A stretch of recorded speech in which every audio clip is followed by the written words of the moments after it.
The Korak Dominion had spread across 32 star systems, like a dark shadow that never stopped growing. Their fleets were huge, and their soldiers looked like giant insects with hard shells and many legs. They took planets one after another. They stripped the land of everything useful and turned the people into workers who had no choice, or into food for their young. The Dominion did not know pity or rest. Many species had tried to fight back. Some were strong in body. Others had clever machines or fast ships. But none could stop the Korak. The Dominion always won. They built bigger hives on captured worlds and sent more soldiers out to find fresh places to conquer. In time, almost every free world became quiet. The stars grew dark with fear. The last big gathering of free species happened on Illyria Prime. It was a green world, with tall cities and wide oceans. The leaders came from many places. They spoke in soft voices about hope and plans. They made maps and lists of ships, weapons. They told each other that this time they would hold the line together. The battle for Illyria Prime lasted 3 months. The Korak came with thousands of ships. Black clouds of fighters filled the sky. Day and night, the ground shook from bombs. The defenders fought hard. They used every trick they knew. They hid in mountains. They struck from under the sea. They flew low between buildings. But the Korak numbers were too great. The shells of the enemy soldiers covered the streets like a moving carpet. The cities burned one by one. In the end, the last council chamber stood high on a mountain. The walls were thick and the doors were sealed. Inside, the leaders watched screens that showed their forces breaking. They saw friends fall. They saw ships explode in silence. They saw children being taken away in chains. The room was full of quiet sobs and tired whispers. One old diplomat from a bird-like species stood up. His feathers were dull from many years of war. The table, a deep hum filled the room. An ancient machine woke up. It was the Emergency Beacon Network, a system built long ago when many species still trusted each other. The machine had not been used in hundreds of years. The old diplomat spoke into the recorder. His voice was weak but clear. He said the words in many languages, so anyone who heard could understand. To any who still live free, the Korak have taken almost everything. We have fought with all our strength, and we have lost. Our worlds are gone. Our people are slaves or dead. We have no more gifts to give, no more promises to make. We only have this last call. If any power anywhere can stand against them, we beg you. Send help. Send anything. We ask for your mercy in this dark hour. He stopped speaking. The machine sent the message out. It traveled on old relay stations across empty space. It repeated again and again. The words floated through the void like a cry in the night. Most who heard it turned away. They had their own fears. They had seen too many defeats. They thought this was just the final sound of a dying group. Weeks passed. The beacon kept calling. The Korak finished their work on Illyria Prime. They pulled down the last towers. They filled the oceans with their young. They built new hives on the ruins. The message still went out, but fewer ears listened.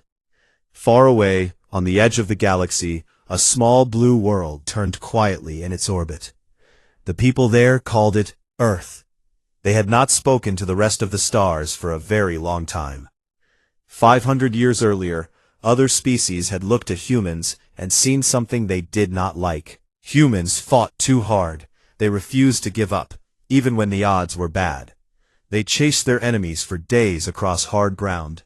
They survived in places no one else could. They were too fierce, too stubborn, too willing to bleed for small gains. So the others had pushed humans away. They said, "Go back to your dangerous homeworld. Stay there and do not come out again." Did not argue. They went home. They closed their gates. They turned their eyes inward. They let the galaxy forget them. But humans did not sleep. They built in secret.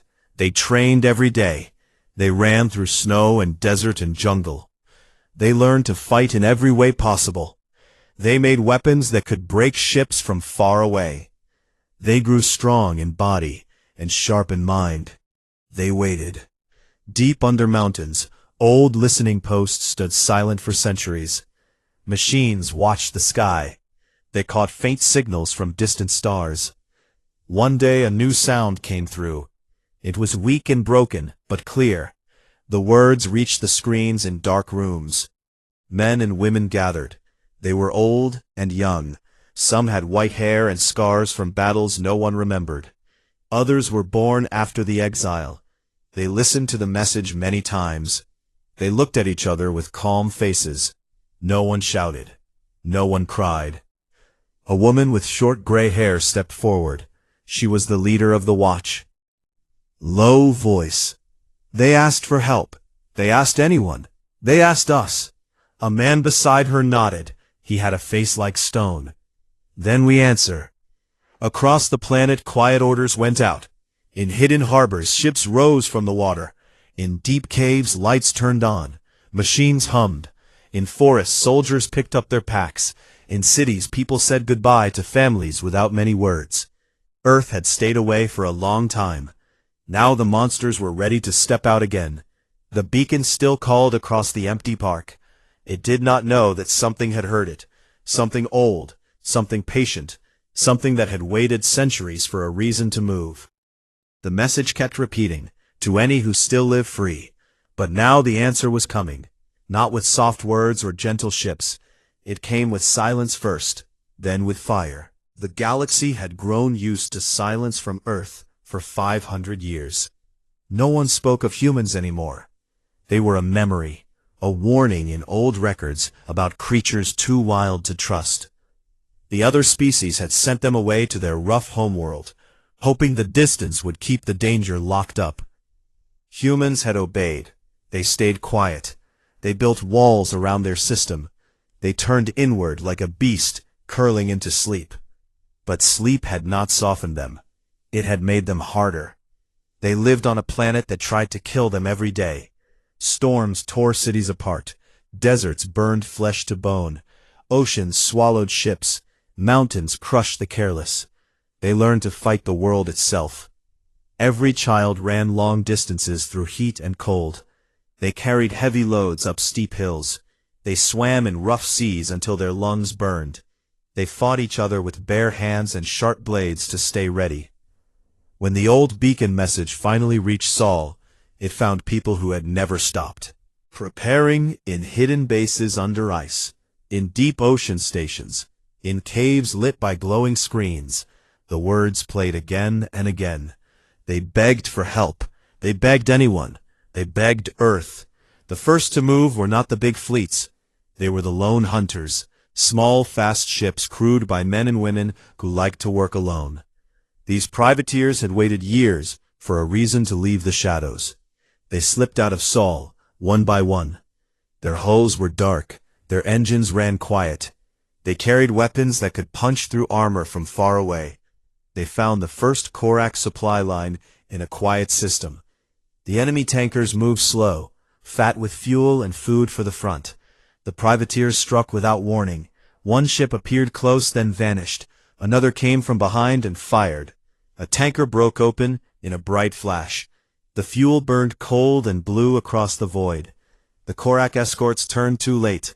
The hunters were already gone. Word spread fast among the Korak commanders. They sent more guards. They made the convoys bigger. They thought numbers would protect them, but the attacks kept coming. Ships vanished without trace. Others were found drifting with holes punched clean through. Crews were gone. No bodies, no signs of fight, just empty halls and blood on the walls. The Korak called it piracy. They said it was weak remnants trying to slow the inevitable. They laughed at first. They said the raiders would tire.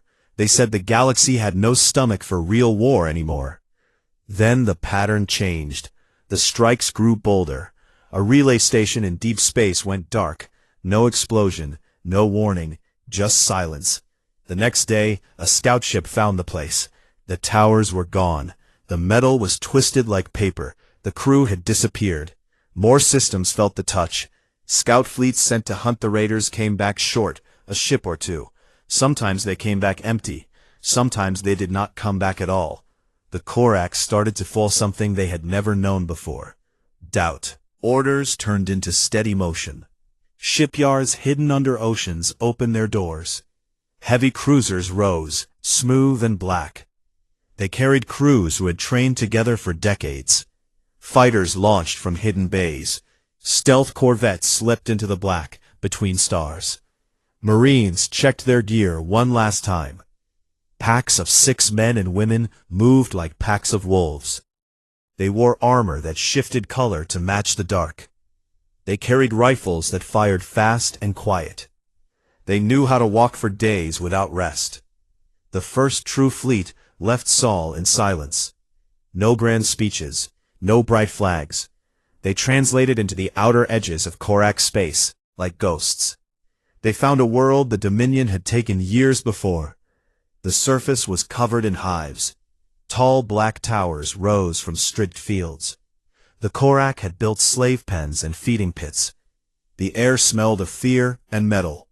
The human ships stayed high. They watched for hours. They counted the guards. They mapped the weak points.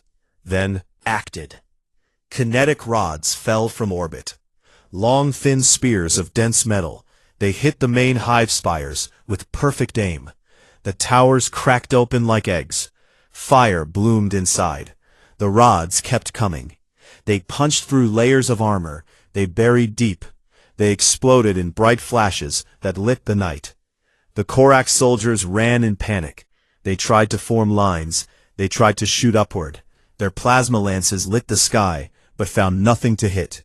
The human ships had already moved. They were gone before the first response fleet could arrive. The pattern repeated.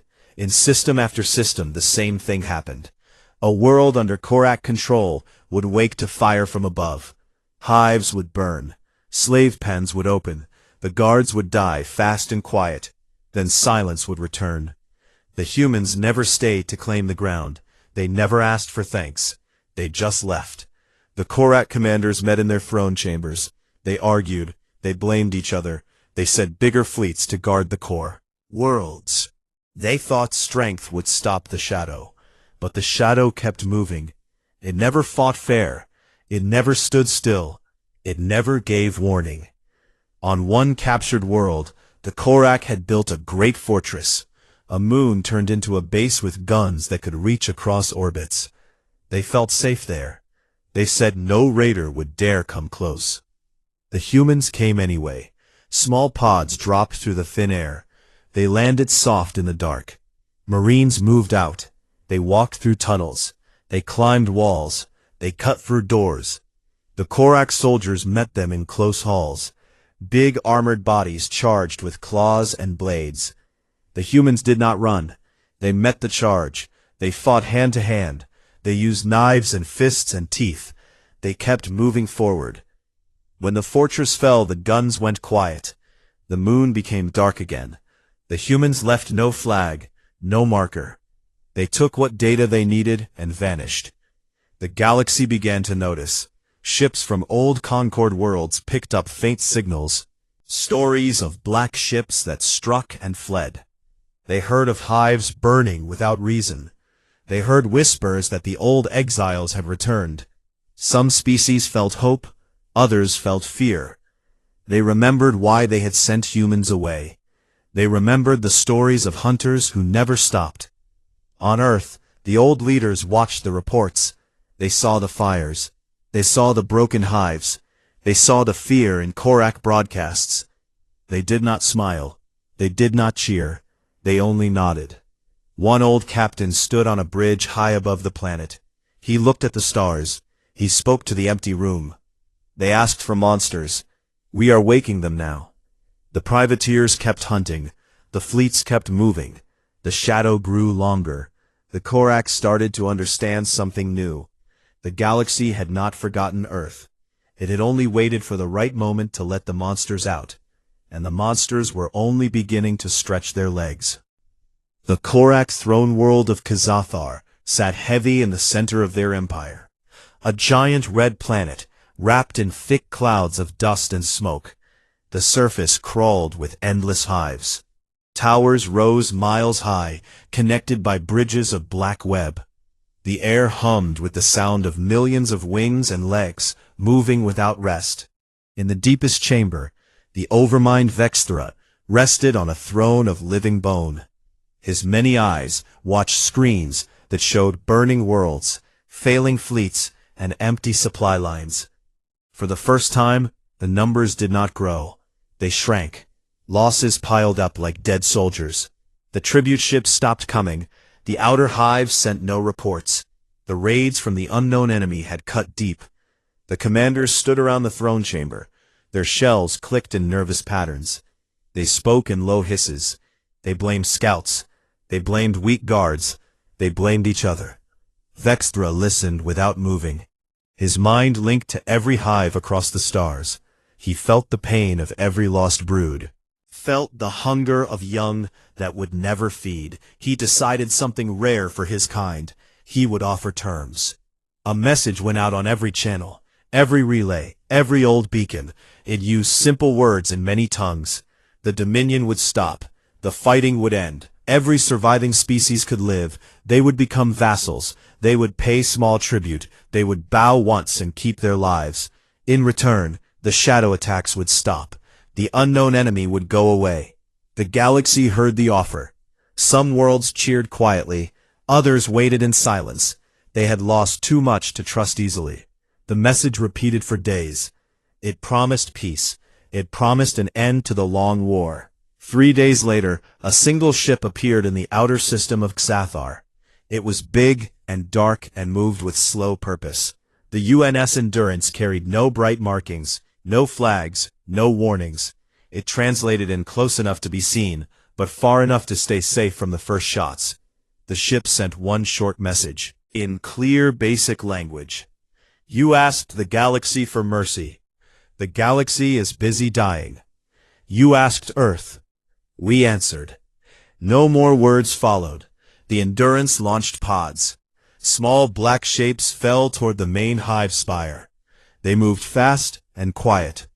They ignored the outer defenses. They aimed straight for the heart. Inside the pods sat humans in thick armor. The plates shifted color to match shadows. Their faces hid behind masks with dark lenses and etched teeth. They carried rifles, short blades, and small charges. They said nothing. They checked gear one last time. The pods hit the spire wall and cut through like knives. The boarding teams moved out. They walked in pairs down wide halls. The Korak guards met them fast. Big soldiers with plasma lances and sharp claws. They charged in waves. The humans did not run. They raised weapons. They fired short bursts that punched through shells. They stepped over bodies. They kept moving forward. Deck by deck they climbed. The Korak fought hard. They used numbers. They used traps. They filled halls with fire. The humans answered with calm precision. They flanked. They waited for openings. They never stopped, never rushed, never panicked. They hunted like animals that know the prey cannot escape. In one wide chamber, a Korak captain stood tall. He waved his claws and called his warriors to form a wall. He shouted orders in sharp clicks. The humans came through the smoke. 6 of them. They spread out. They fired low. They aimed for legs and joints. The captain charged. He swung heavy blades. The lead human met him. He ducked under the swing. He drove a blade up through soft gaps in the shell. The captain fell. The others finished the rest. They reached the inner sanctum. The doors were thick. Living metal sealed tight. The humans placed charges. They stepped back. The blast opened a hole. Smoke poured out. They moved inside. Vexthra waited there, his body huge and old, his eyes wide with something new. Fear. He saw the humans enter, slow. Their boots left prints in the dust. They raised weapons, but did not fire yet. The Overmind spoke through speakers across the planet. His voice shook the air. We yield. We offer full surrender. Mercy. Mercy for the hive. Mercy for all. The words went out on open channels. Every ship, every world, every hidden receiver heard them. The answer came back from the Endurance, from every human ship now appearing in Korak space, from the hunters who had waited in the dark. Mercy. A short pause followed. You asked Earth's monsters for mercy. The words hung in the void. No anger, no joy, just fact. On Kazathar, the humans moved closer. Vexthra tried to speak again. He offered more. He offered worlds. He offered ships. He offered his own life. The humans listened. They did not answer with words. They answered with action. One human stepped forward. He carried a small device. He placed it on the floor. It hummed. It sent a signal back to the ship. The Endurance fired once. A single lance of light struck the spire top. The tower shook. Dust rained down. The Overmind flinched. The humans did not kill him. They bound his limbs with strong cords. They led him out. They took him to a waiting pod. They lifted him like a trophy. Outside, the galaxy watched. Screens lit up on refugee ships, on holdout worlds, on old Concord stations. They saw the black ships. They saw the pods. They saw the silence after the plea. They felt cold. They remembered old stories. They remembered why humans had been sent away. The raids did not stop. They grew sharper. Systems fell quiet one by one. Korak fleets tried to fight back. They sent hunters of their own. They laid traps. They waited in ambush. The humans slipped through. They struck from angles no one expected. They left no survivors who could tell the tale. In the throne chamber now empty, the screens still glowed. They showed reports of lost hives, broken lines, empty orbits. The Dominion that had crushed so many now felt the slow crush in return. On Earth, the old leaders sat in quiet rooms. They watched the same feeds. They saw the surrender. They saw the fear. They did not laugh. They did not speak much. One woman looked at the star map. She traced a line from Sol to Kazathar. She spoke soft. They begged. We came. They asked for mercy. We gave them what we have. The room stayed quiet. The map glowed. The line stayed drawn. The monsters had answered the call. Now the galaxy would learn what that truly meant.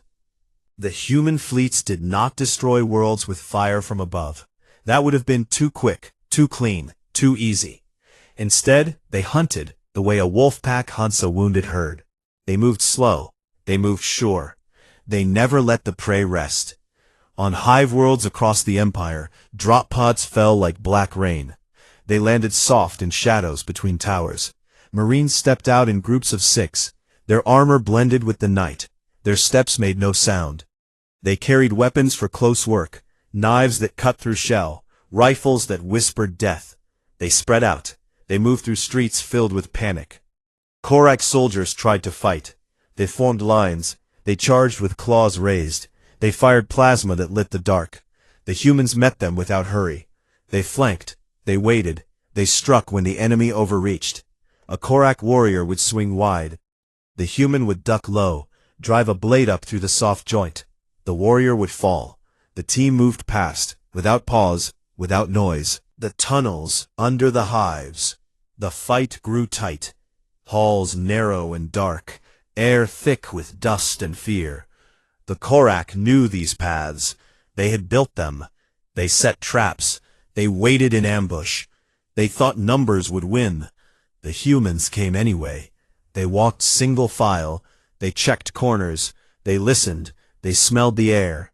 One would point. A hidden door. A waiting soldier. The team would circle. They would throw small charges. The blast would fill the space with smoke. The Korak would rush out blind. The humans would cut them down, one by one. Some Korak threw down weapons. They raised empty claws. They made soft clicks of surrender. The humans bound their limbs with strong cords. They left them tied in open places. They did not kill those who gave up. They moved on. Those who fought died fast. The tunnels grew quiet, except for the drip of blood and the low hum of distant machines. Orbital ships watched from high. They sent rods when needed. They cracked open fortress walls. They broke shield domes. They let the ground teams finish the work. Stealth corvettes hunted the brood ships, small dark vessels that carried young across systems. The corvettes stayed hidden. They waited for the right moment. Then they struck. Engines silent, weapons quiet. The brood ships cracked open. Young spilled into the void. The corvettes vanished before help could arrive. Marine teams boarded the big carriers. Room by room, hull by hull, the Korak crews fought hard. They used every weapon. They blocked doors. They flooded sections with gas. The humans wore masks. They carried air for days. They cut through bulkheads. They moved like water, finding every crack. They cleared deck after deck. They left trails of shell fragments and silence. The galaxy watched from far away. Old Concorde ships caught the signals. They saw the black hulls. They saw the pods.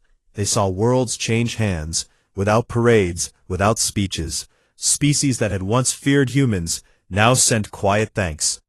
They whispered in hidden channels. Monsters had come. They said the monsters had answered. They said thank you, and please do not stay.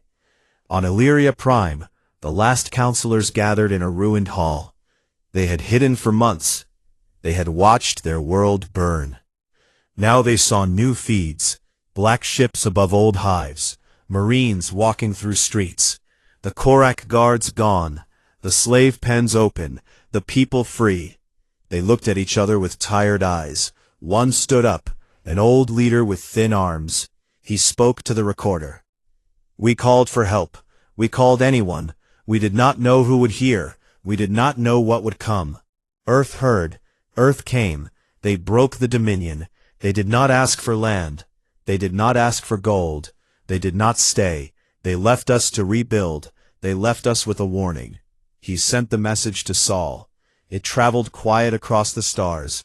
It reached the listening posts. It reached the old leaders. They read it. They nodded. They filed it away. The humans kept hunting. They found the last strongholds. They found the bubble-born. Hidden fleets. They found the overmined guards who had fled Xathar. They ended them without fanfare. No trials, no speeches, just clean work. One world after another fell quiet.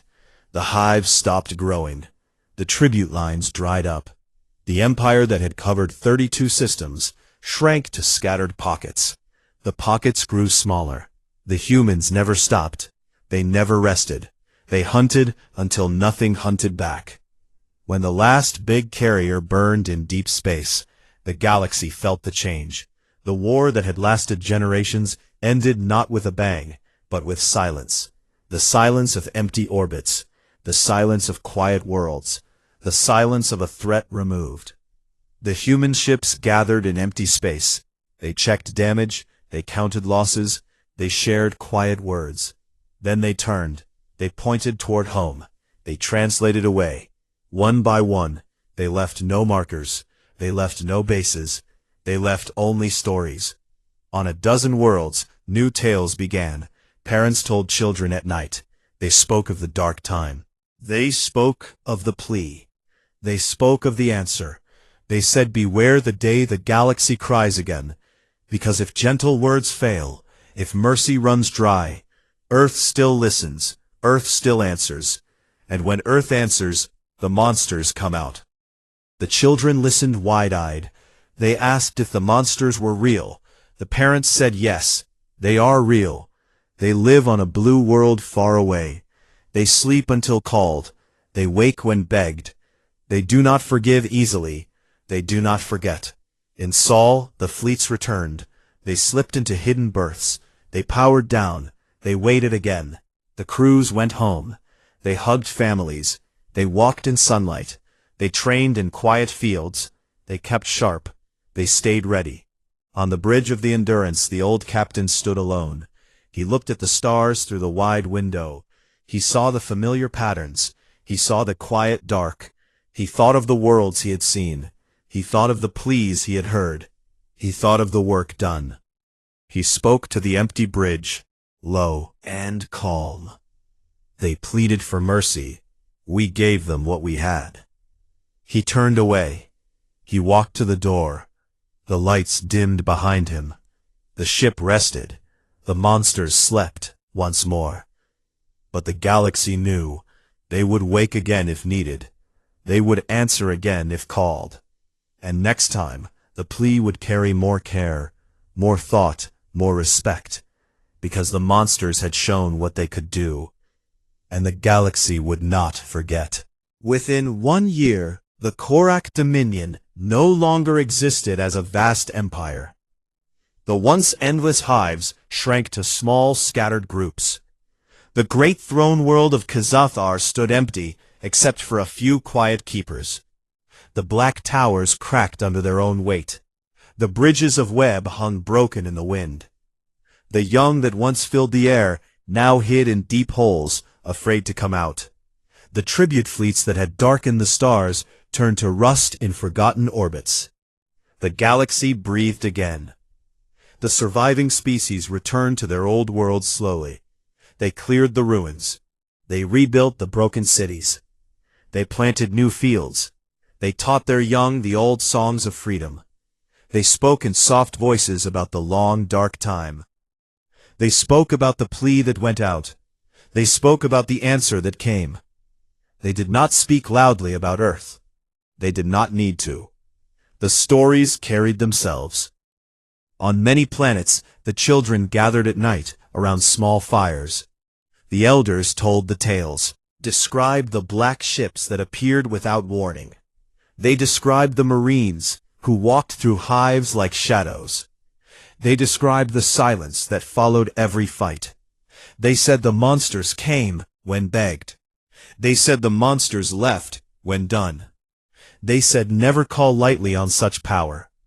The children listened with wide eyes. They asked questions. The elders answered with care. They said remember the lesson. Mercy failed once. The monsters answered instead. Some worlds set up quiet markers. Small stones carved with simple words. They placed them in open fields. They wrote thanks to the blue world far away. They wrote warnings too. They wrote that the next plea must come with respect. They wrote that the galaxy should think hard before crying out again. The markers stood through wind and rain. They reminded everyone who passed. The Concord reformed in a careful way. The old council met again on a new neutral world. They chose a small quiet planet with green hills and calm seas. Rebuilt the Great Hall. They sat at a round table. They spoke of rules. They spoke of peace. They spoke of watching the borders. They spoke of Earth last. They said the humans had not asked for seats. They had not asked for power. They had only asked to be left alone. The council agreed. They sent no envoys. They sent no demands. They let the silence stay. Scouts from many species traveled the old Korak lanes. They found empty systems. They found broken hives. They found no resistance. The last pockets of warriors had vanished. Some said they fled to dark corners. Some said they died in final stands. Some said the humans hunted them to the end. No one knew for sure. No one wanted to look too close. Rumors spread through trader ships. They spoke of small dark vessels still moving in the black between stars. They spoke of eyes that watched from asteroid belts. They spoke of signals that appeared and vanished fast. Some said the hunters never fully left. Some said Earth kept watch. Some said the monsters slept lightly. The traders nodded. They flew careful paths. They avoided empty sectors. They told their crews to stay quiet. On Earth, life returned to its steady rhythm. The hidden shipyards closed their doors. The heavy cruisers rested in deep berths. The Marines went back to their fields, their oceans, their mountains. They trained still. They ran long distances. They lifted heavy weights. They fought mock battles in rain and snow. They kept their edge. They waited without complaint. Families welcomed them home. Children ran to open arms. Wives and husbands held tight. Parents looked at grown sons and daughters with quiet pride. The crews spoke little of the war. They spoke of stars. They spoke of hives. They spoke of work done. They did not boast. They did not complain. They ate warm food. They slept in soft beds. They lived normal days. In the deep bunkers, the old leaders met one last time. They sat around a plain table. They looked at star maps. They traced old paths. They saw the lines where fire had fallen. They saw the places where silence now ruled. One man with gray hair and steady hands spoke first. We answered the call. We did what was needed. We broke what had to break. We left no chains behind. A woman nodded. She looked at the others. They will remember. They will think twice before begging again. They will choose words with care. The room stayed quiet.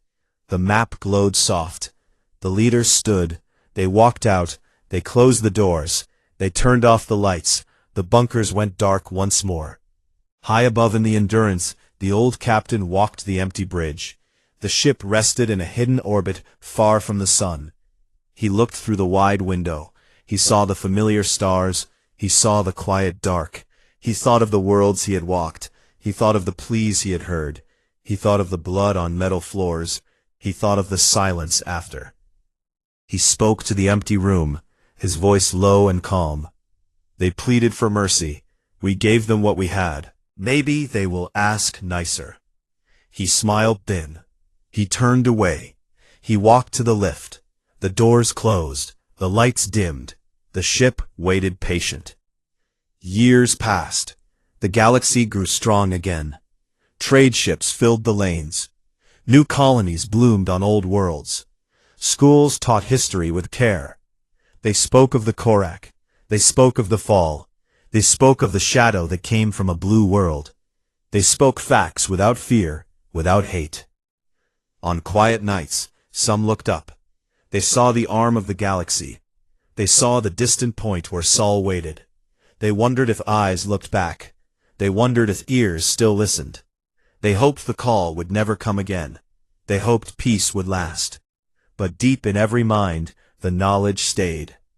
If mercy failed, if gentle words broke, if the dark returned, the plea could go out once more, to any who still live free. And if the galaxy called, Earth would hear, Earth would answer, and the monsters would wake. They would step from shadow. They would hunt without rest. They would finish what others began. They would leave when done. They would return to sleep until the next time. The stars turned slow. The world spun. The galaxy lived on. And somewhere in the quiet dark, a blue world waited. Ready. Always ready.